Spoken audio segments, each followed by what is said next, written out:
ตอนสอน10ข้อตาใจจัดปันให้มีดังซื้อ 1. มีใสทางเลขไผ 2. เลิกตีเฮ็ดให้ขึ้นตูเศร้าเก่า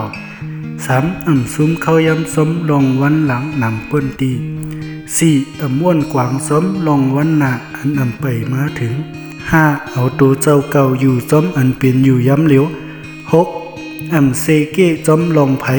7. ยินหลีซ้มลองอ่องมันก้นตังก้อเขา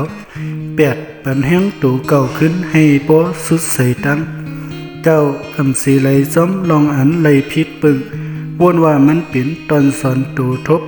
วนว่ามันเป็นตอนสอนให้เฮาไหลเห็นหู 10. เอาตูเจ้าเก่ากว่าแตกหนึ่งซ้มก้นตังก้อย้อนเปือว่าก้น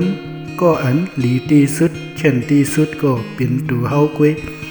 เอาตอนสอน10ข้อในกว่าใส่จัดปันสู่ด้วยเลยจัดปันสู่เตสังมีตังซื้อนำขึ้นมา